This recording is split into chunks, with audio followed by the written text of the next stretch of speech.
तुम्हाला कळलंय ना सगळं काय करायचंय काय बोलायचंय ते? हो. हे बघा, अहिल्या खूप हुशार आहे. छोटीशी चूक सुद्धा अगदी ती सहज पकडेल. त्यामुळे आपलं जसं ठरलंय ना अगदी तसंच्या तसं घडलं पाहिजे. Got it? हो मॅडम.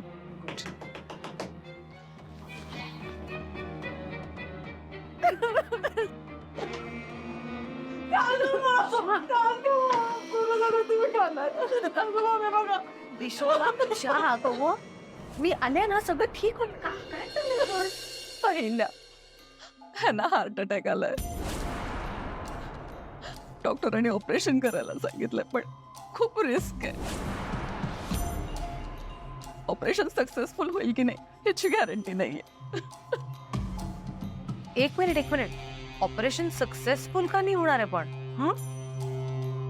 एकतर अनकंट्रोल डायबिटीस, त्यातून मल्टिपल ऑर्गन इन्व्हॉल्वमेंट आणि ट्रिपल वेन ब्लॉकेज, त्यामुळं ऑपरेशन सक्सेसफुल होण्याची शक्यता फार कमी आहे. एनिवेज, मी सांगितलेली पथ्य पाळा आणि काळजी घ्या. मी येतो. Thank you doctor.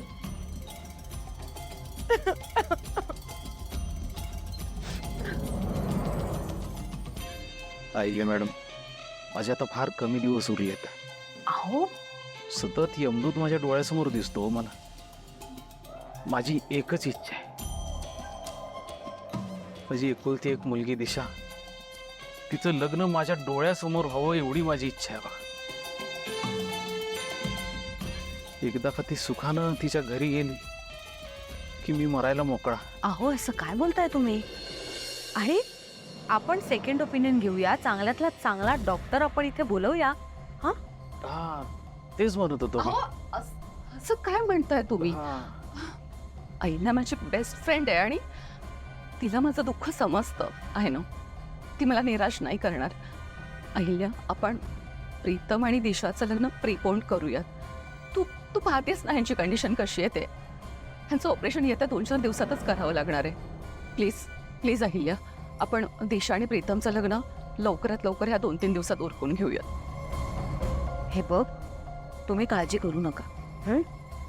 आपण दिशा आणि प्रीतमचं लग्न येत्या 3 दिवसात करू.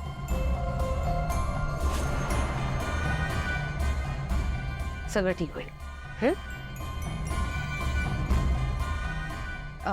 मी आदित्यला फोन करते आणि त्यांना सगळ्यांना बोलवून घेते लगेच.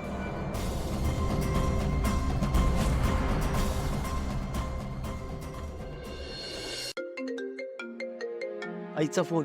काय? स्पीकरवर टाक. स्पीकरवर टाक. हॅलो आई, गुड मॉर्निंग. कसे आहात सगळे तुम्ही? आणि आता बरेच दिवस झाले ना